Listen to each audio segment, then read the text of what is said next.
どうも、勝手に電力2.0で見始めたいと思います。今日1160回目というところで、この Enhancing Indonesia's Power System というところで、実はインドネシアの、パワーシステム、まさに電力のシステムというところをどうやって高めていくのか、みたいなところが少し書いてあったのこのあたり少しお話しさせてもらおうかなと思っています。Pathways to meet the renewable energy target in 2025 and beyond。で、この報告書は、インドネシアのエネルギー省の MEMR と国際 IA による電力システムの強化と再生可能エネルギーの統合に関する共同フレームワークに基づいて作成されましたと。この報告書の主な目的は2025年までに国内電力ミックスにおける再生可能エネルギーの比率を23%達成することで短期的な電力システムの課題に対処すると。インドネシアは急成長する経済を持ち、2050年までに世界で4番目に大きな経済になると予想されています。政府は野心的な持続可能目標を設定し、2060年までにネット排出量を達成することを約束しています。電力部門はエネルギー移行において重要な役割を果たしますが、現在は化石燃料燃焼による排出量の最大の貢献者です。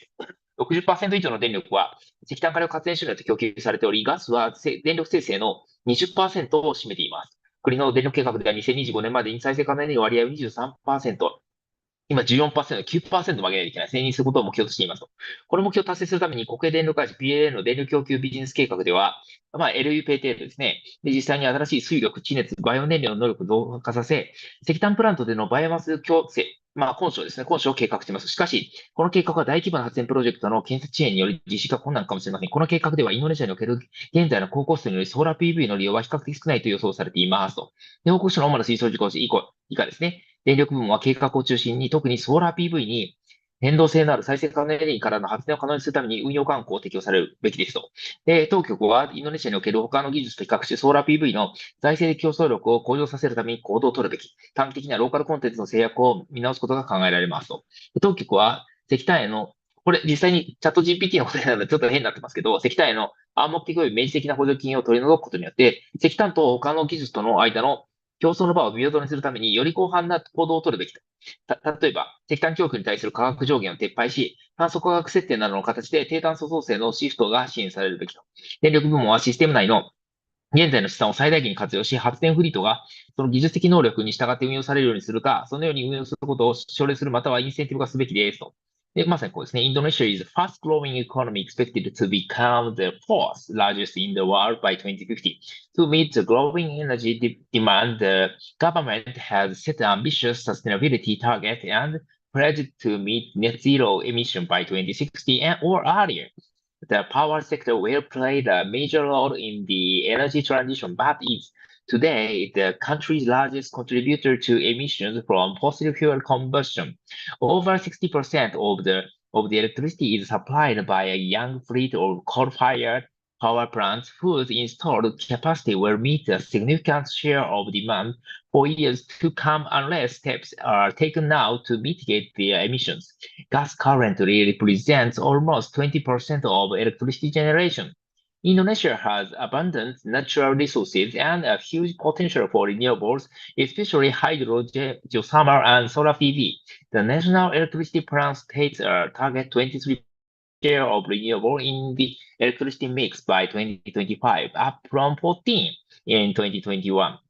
To meet this target, the electricity supply business plan of the state-owned utility MPLN LPTL 2021 to 2030 states it will meet the target with new hydrogen, geothermal, and bio-firing capacities and with biomass co-farming in coal plants. Implementing the plan may be challenging due to delays in the construction of these large generation projects. The plan forecast relatively little use of solar PV due to the currently higher cost of this technology in Indonesia. Globally, however, solar PV has become increasingly competitive and its deployment can be quite rapid thanks to short construction times. ここら辺はやっぱり重要ですよね。ショートコンストラクションタイムっていうのが重要で、This recently prompted the government to draft a new regulation prompt rooftop solar as a way to meet the 23% target. This leads to the main reach question in this study. Could a higher share of solar PV fill the gap and help meet the 2025 renewable target? The study focused on the two main systems of Java Valley and Sumatra, where 80% of the demand is located, and assesses their performance across a number of scenarios in terms of system behavior, costs, and emissions. The central scenario of the study assumed that all committed and all allocated capacity from the LPTL, which include 2.5 gigawatt of new sources of renewable RE and the bioenergy portion of this designated co-farming capacity would be replaced by utility-scale solar PV. This would require solar PV to reach a capacity of 17.7 gigawatt against 2.8 gigawatt in the LPTL and an annual share in electricity of 10% against 2% in the LPTL in the combined systems of Java Bali and Sumatra in 2025. Even though such a capacity deployment looks ambitious, the scenario serves as an illustration of the potential role that increasing share of variable renewables could play to help Indonesia reach its objective to attain a decarbonized and diversified electricity mix. The main finding is that the existing assets in Java, Bali, and Sumatra are capable of accommodating a 10% share of solar electricity by 2025 using flexibility means existing in the system. The coal and hydro plants are completely capable of delivering the need, flexibility, and continue to ensure system stability and adequacy. A relatively high level of PV curtailment in Sumatra, 14% yearly, is however observed a period of low demand and high solar indeed due to the contractual inflexibility of power purchase agreement (PPAs), as explained further. No investment in additional grid or storage capacity is required. However, this amount of variable generation requires updates to operate practice such as approximate forecasting and representation of these forecasts in system operation decisions, and the ability to monitor and control the operation of solar PV plants, including the ability to curtail where necessary. On the cost side, the picture is more nuanced. Solar PV bring fuel savings from both fossil fuel 5.5 to 7% and biomass, which comes at a premium, but the current regulations in Indonesia do not allow solar PV to compete in the short term when considering the total system cost. However, the authority have options. Long-term plan for PV deployment would allow local industry to develop and offer cheaper rate removal of subsidies to coal generation, and the introduction of carbon pricing would further improve the business case of all renewable sources. Given the focus of the study on 2025, these longer-term initiatives are not studied in detail but could be the subject of the further study. Another aspect not included in this study is the benefit of enhanced grid and interconnections, such as expected interconnection between Java Valley and Sumatra in 2028. まあ、この辺結構でかいですね。Java とスマトラのところの連携ができることですね。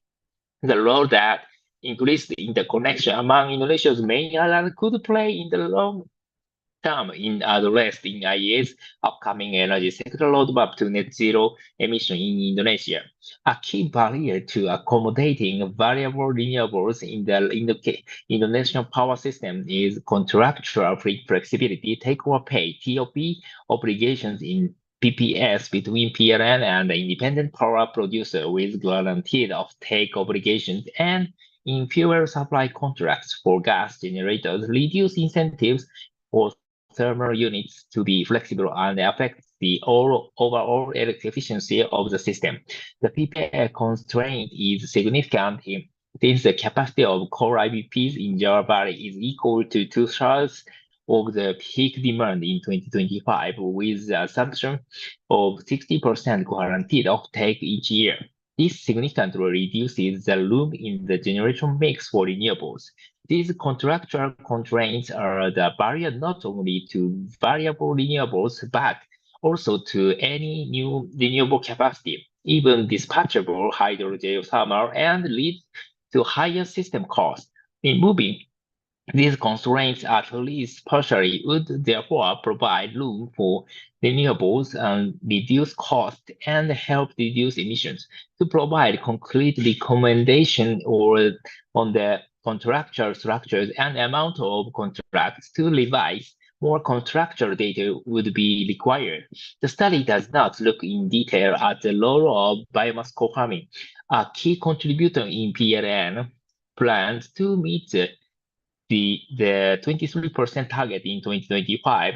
It notes, however, that biomass co-farming in PLN existing coal plants at low blending rates 10 to 20% as currently considered, as these require no reprofit of the assets may exacerbate the coal dominance in the electricity mix.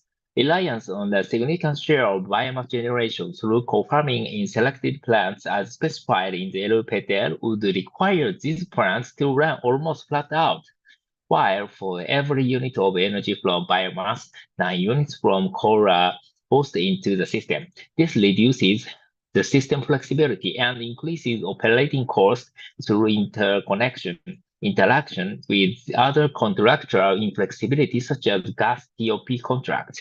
A more thorough study would be required to assess the role of biomass in Indonesia's electricity mix. The study also looks at the role of electrification of end uses like cooking and road transport, which are part of the government's strategy to decarbonize the economy, reduce oil imports, and improve air quality and emissions. Given the oversized thermal capacity increases, electricity demand reduces the curtailment of solar PV mainly in Sumatra, but also leads in Jawa Bali to an increase in power sector's emissions, supporting the need to decarbonize electricity as end uses are electrified. Despite this, overall emissions are still reduced with the electrification of all road transport, driven predominantly by efficiency gains in the move from diesel internal combustion engine to electricity for two and three-wheelers. The overall conclusion is that from a system integration perspective, Indonesia can aim for higher shares of renewables than those listed in the current plans for 2025 and beyond, especially when considering a mix of variable renewables and other dispatchable technologies. However, investment in these renewable capacities faces the risk of low capacity factors due to the very high amount of thermal capacity in the system with inflexible contractual structures. A priority for the Indonesian power sector is to review the contractual arrangement profile, respecting investor rights, and ensure that the thermal fleet is used as closely to actual technical capacities as possible. Key recommendations. The power sector should put renewables, in particular solar PV, at the center of planning, まさにセンターに置いていくですね, and start adapting operate practices to enable more generation from variable renewables.